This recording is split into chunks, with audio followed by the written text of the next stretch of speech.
Ako, February po. February. Mas nauna pong magbe-birthday pala si Ma'am Sir kaysa sa'yo. Oo. Di bali Oo ah. nga, oo. It doesn't matter. Importante magkasinabot ka mong duha. No? Sige. Umpisahan ng laban. Shoot! Wanted, Pacquiao. Wanted, sweetheart. Hello po, Hello. ma'am. Hello po.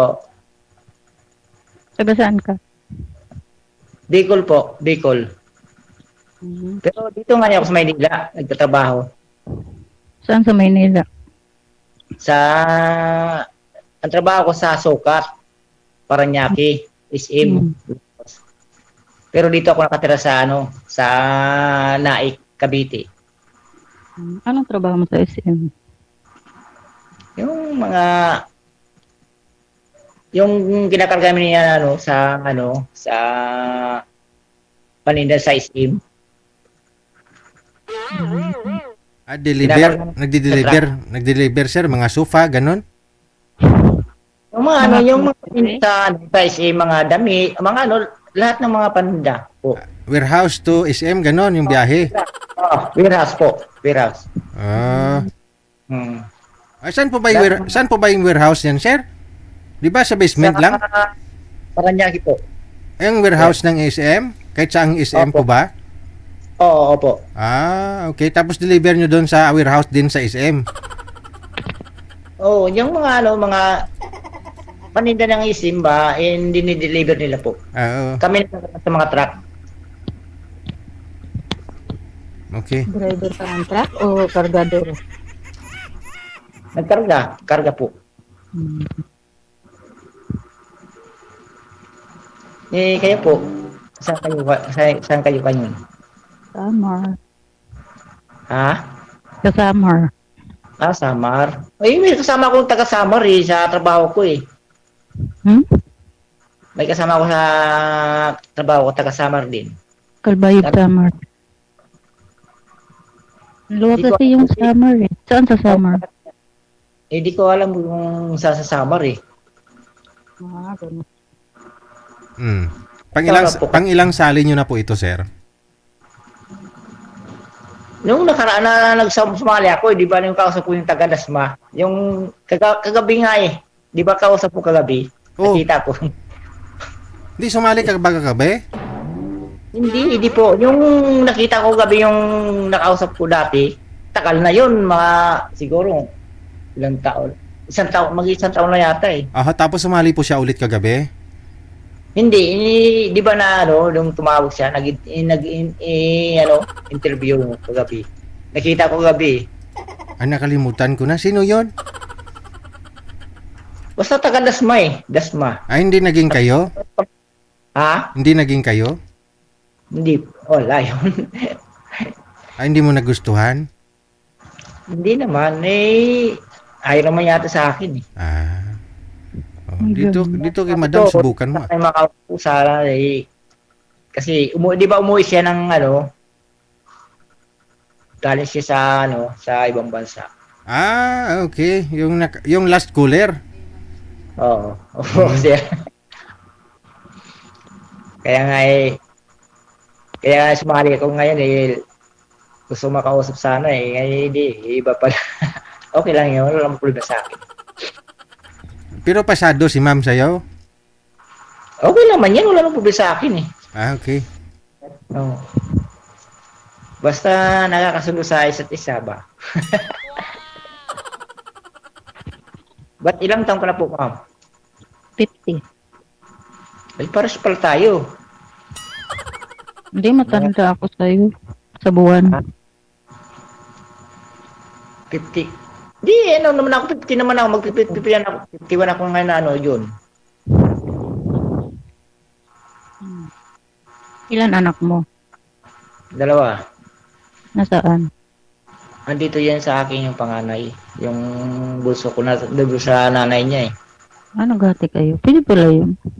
Ako nung naghiwalay ako sa asawa ko, sa akin lahat. Hindi ko binigay sa kanya. Siyempre, ganun talaga. Nag-aaral pa kasi yun, pero nagbibigay naman ako. Gusto naman ako sa kanya eh. Nagbibigay naman ako pang kasi nag-aaral yun eh. Buti ka pa, nagsusuporta. Yung asawa ko hindi kahit isang Kinuha, kahit singgong duling. kinuha mo kasi lahat eh. Hindi, Alam- obligasyon naman talaga ng papa. Alam mo naman na dalawa kayo gumawa nun, nagpakapagod kayong dalawa. Siyempre hati kayo. Ako naghirap, ba't ko ibibigay? Ano siya? Mahirap din kaya ma'am yung ginagawa ng lalaki para makabuo ah. Mas mahirap sa amin kasi kami nagdadala ng Ah, kung alam mo lang, yung lalaki minsan, lalaki din yung naglilihi ah. naglilihi lang. Naglilihi lang pero hindi naman sila nagdadala. Pinawisan din yun ng tatay, akala mo? Parehas lang naman. Parehas naman napapawisan ano. Ah, pinawisan. Ano pa yun lang? Pinawisan ka rin pala ma'am. Aragay. Pero 20 years na ho yan, walang asawa, sir. Okay, wala namang problema. Kasi, Handa na daw siya ulit masaktan ngayon. Ah, Ayoko. ayaw na. mm. Kaya nga ako... Ayoko na ng ganon. Gusto ko na yung good boy. Mapagmahal. Kaya nga ako sumali dito sa kay Sir Rigil para makahanap ng makakasama sa buhay. Bakit wala ka ba nahanap sa face to face? Wala naman kasi busy sa trabaho lagi. Parang ang laki ng problema mo. Hindi nawawala yung kamay mo dyan sa baba mo. Ganun talaga. Wala akong panukli dyan. Kaya ako dito. Ngayon lang ako nagsumali kaya nakita ko yung Tumali ka na dati. Huwag mo ba na? ikaw. Ilang bis mo na sumali dito? Na matagal na ako nagpa-line up. Ngayon lang ako natawagan. Ganun ba? Mm-mm. Siguro mga 2 years na. 3 years, gano'n. Tagal na pala, no? Mm-mm. Isang na ngayon. Summer na. Ulit. Samar. Mm-mm. May kala ko nga taga-Samar ka kaya tinatanong ko kung saan ka ngayon. Sa summer. Samar. Layo. Layo pala, no? Ako dito na ako sa Maynila Alam mo, kahit malayo yan, kung talaga tinadhana, lalapit din yan. Ganun. Sabagay. Tama. May tama sa ano. Tama sa puso. Pwede naman magtanong. Ano ba yan? Tanungin mo ako. Bakit sana ba sa dating asawa mo? Nasa Cebu, nakapag-asawa na siya, may 2 na siyang anak. Oh? Ilang taon na kayong kahiwalay? 20. Tagal na pala, no? Mga baby pa yung mga anak ko. Ngayon may mga pamilya na. Sa tagalan 20 years na, wala kang bang nahanap na maging ano dyan? Walang nagkakagusto eh. Tingin nila kasi sa akin suplada. No? Ganun ba? Tsaka walang nagkakagusto sa akin. Ang pangit ko eh. Tsaka 3 na ang anak ko. Sino ba magkakagusto? Hindi. Kasi ilang years na po kayo walang trabaho, ma'am? Matagal na rin. Nadyan lang po kayo sa bahay ninyo? Mm-hmm. Trabaho lang ako nung nag-aaral yung mga anak ko. Oh, kasi sa panahon kasi ngayon, ma'am, mahirap po yung walang trabaho yung isa lang nagtrabaho. Pero depende ho yan kay sir, no? Sa'yo, sir, okay lang po sa'yo na walang trabaho si ma'am? Okay naman yan. Wala naman sa akin problema. Basta... Pero nag-aalaga po siya ng mga apo niya. Kung sakali ho ba, ma'am, mag-asawa po kayo, pwede naman po kayo umalis dyan. Iwanan mo mga apo mo. Puntahan mo si sir. Dyan na lang po kayo magsama sa Cavite. Natural, siyempre, asawahin ka na niya eh. Oh. Tawa agad. Hindi mo na kilalanin. Hindi, kung sakali. willing po ba kayo o payag ka na aalisan mo o yung mga apo mo, iwanan mo yung mga apo mo? O gusto mong dalhin yung mga apo mo?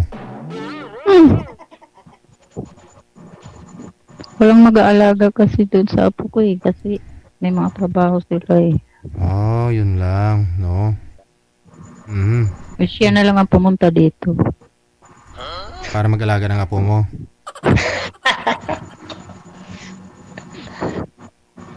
Oh, Eh, yan ang gusto paano kong... naman trabaho ko dito, may iwanan ko. Eh, pag iniwanan ko trabaho ko dito, tatanggal ako sa trabaho ko. Paano tayo mabuhay niyan? Di ba? Hindi mag-apply na lang ako din trabaho sa malapit sa iyo. Oh, yun lang ang problema eh. Dito lang, wala nang problema dito. Oh, pwede ka naman katrabaho dito eh. Ano po ba trabaho niyo po dati, ma'am? Bago po kayo tumigil? Ano? Tagaluto? Sa kantin. Opo. Ayun. Magluto ka sa SM. Oo nga, maraming mga ano dyan, mga... Luluto, nag-aalaga ng bata, nag-aalaga ng matanda. Iba-ibang trabaho lang.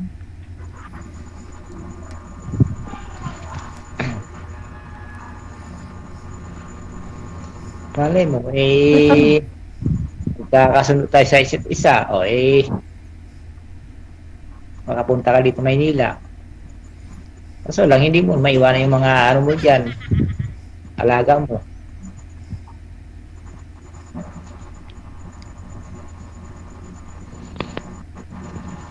Ikaw kuya, ilang taong ka nang hiwalay? Ano na ako, 6 year na ako nahiwalay. 6? Tagal na eh. Saan ang asawa mo? Nasa, ano, Surigao. Mindanao. Ba't kayo naghiwalay? Mahaba ang kwento kasi, kaya hindi ko Huwag mo na... habaan, iksian mo na lang. Shortcut ba? Huwag ka naman sa traffic. Eh, paano kung traffic? Kaya nga eh, hindi naman ako sasali dito kung may asawa ko eh. Hindi, tinatanong ko bakit kayo naghiwalay. Ay, umuwi siya kasi sa kanila, hindi na nakabalik. Umuwi lang, hiniwalayan mo. Siya naghiwalay sa akin kasi umuwi siya sa kanila. Eh, nagpaalam naman siguro na uuwi lang. Hindi naman siguro nakipaghiwalay. Oo, nag-uwi nga siya. Hmm. Eh, ilang taon na pero wala na sa aking komunikasyon ngayon eh kasi wala nga kaming tawagan. Sana ko na lang ang nag-ano ako. O paano mo nasabi na wala na kayong communication? Eh, kakasabi mo lang nang susuporta ka doon sa isang anak mo. Sana ko lang. Pwede ba na sa kanya yung anak mo? Ang isa yan dito sa akin, yung panganay ko, yung buso ko na sa kanya. Pero Ayun, wala na sabi mo kanina, sinusuportahan mo. Oo, anak ko lang. Sa anak ko lang Pwede po ba pala. na sa... Ha? Ilang taon na ba yung anak mo? 15. Buso ko yun. Hmm. Anak ko lang doon na ako nagpapadala. Hindi naman ako sa nanay niya.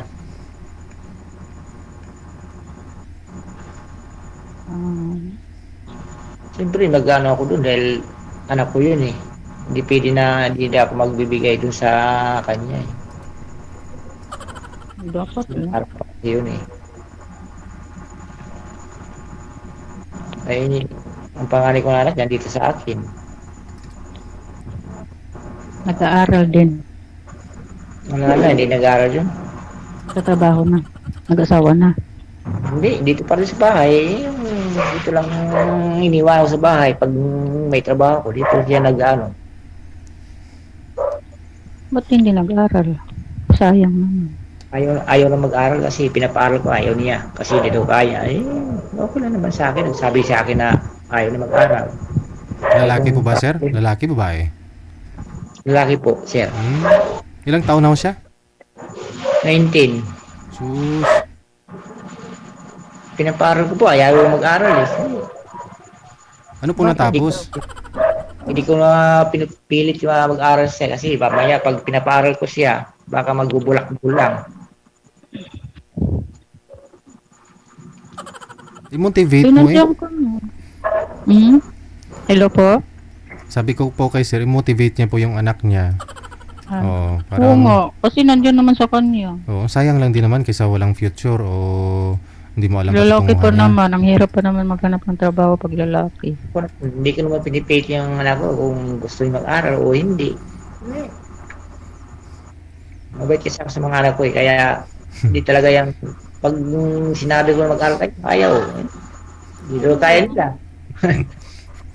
Pero dapat sinabihan mo nga, para naman sa kinabukasan niya yan. Kasi lalaki siya, mahirapan siya maghanap ng trabaho pag wala siyang pinag-aralan. Buti ng babae. Eh, yung babae, madali makahanap. Mamasukan lang ng kasambahay. Okay na. Sinabi ko naman sa kanya eh na sabi ko, mag-aral Pero ang ka. lalaki, Ano? Wala naman sa isip mag-aral niya eh. baka nagbabarkada. Kaya wala nang gana mag-aral. Wala naman, dito na sa bahay yan. Di naman ano yan, dito na sa bahay lagi. O paano mo mababantayan? Eh, nagtatrabaho ka na maghapon. Gabi ka na umuwi. Lulong sa ML ka mo. Ayun. Diyan malisira ang buhay niya sa ML na yan. Doon sa kabilang bahay sa pinsan ko. Doon nag-i-email. Alright. Ngayon ho sir, ano pong balak mo sana? Kasi kasal din po kayo ng ex mo, no? Oo, kasal ako ng school dati. Ikaw ma'am, kasal din? Opo. Pero yung ex nyo ma'am, may kinakasama na. Ikaw sir, yung ex mo, Mayroon. Meron po, sir. mayroon na rin. Oo. Edi wala nang kasal kasi pareho pa lang kayong kasal. Honeymoon na lang pala meron. Okay.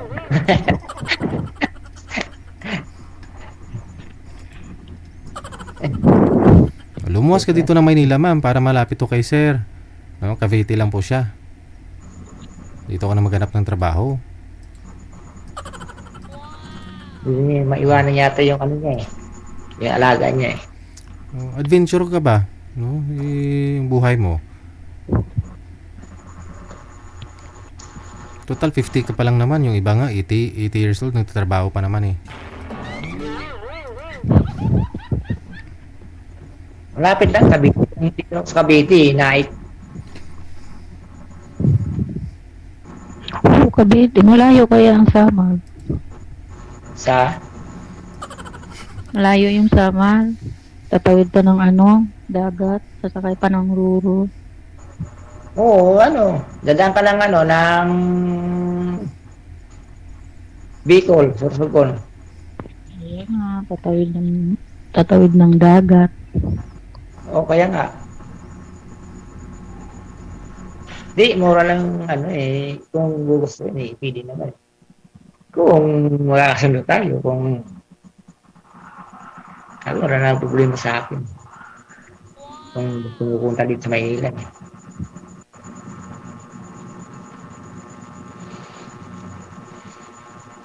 Ito, kung hindi mo maiwanan yung mga alaga mo dyan, okay, wala na problema.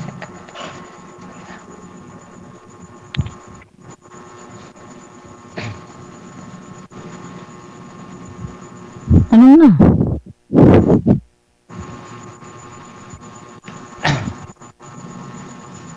Kasi ako naman talaga, kaya sumali ako dito, gusto ko talaga makahanap ng kasama sa buhay. Ikaw po, kung ano mo.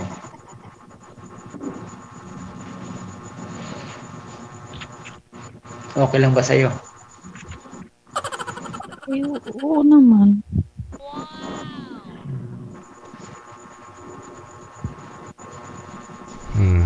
Mas maganda ho yung ikaw pupunta doon sir para makita mo muna yung sitwasyon ni madam, no? Para makapag-decide ka kung Kaya nga. i-deal mo ba or no deal. Model daw po. Kaya nga inano ko, sinusuga ko, kung gusto na talaga niya, kasi wala nang problema yan. Kung gusto niya pumunta dito. Hindi, ikaw unang pumunta. Malalaki po kayo eh. Para makita mo na rin ho yung pinagkakabalahan ni madam doon. Ganun. Hindi ako naman pupunta doon, ang trabaho ko, iiwanan ko dito, Hindi, matagal ako isang trabaho. araw lang.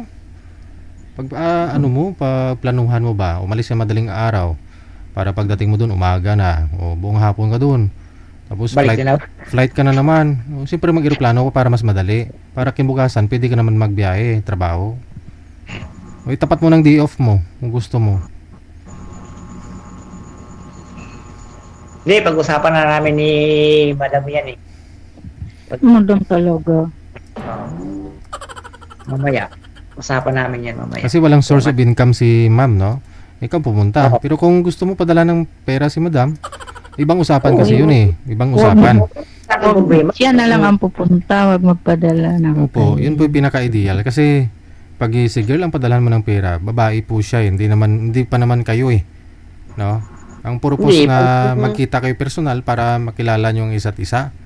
Kaya ho, siyempre, Hindi. ikaw yung lalaki. Although na hindi naman ako kailangan na ano ngayon, sa iba panahon kasi ngayon, hindi na, iba na kaysa nung araw eh, no? Parang si Maria Clara pa. Hindi ko na ang ngayon panahon. Opo. Babae na pumunta sa lalaki. So yun pong gusto mo mangyari, ma'am? Hindi, Siya pag-usapan. dapat ang pumunta, hindi ako. Hindi, mamaya. Pag-usapan natin mamaya. Yan, pag nasa mata. Sige, pag-usapan po ninyo sa off-cam. Good luck. Maraming salamat. Oh, sige. Bye.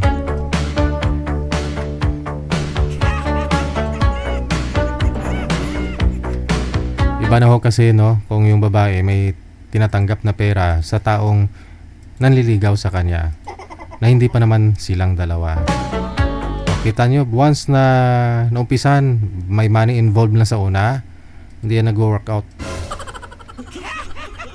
No? Kung magsyuta na kayo, mag-asawa na kayo pagdating ng araw. Basta kung may money involved na, no, na hindi pa kayong dalawa, sigurado yan, no?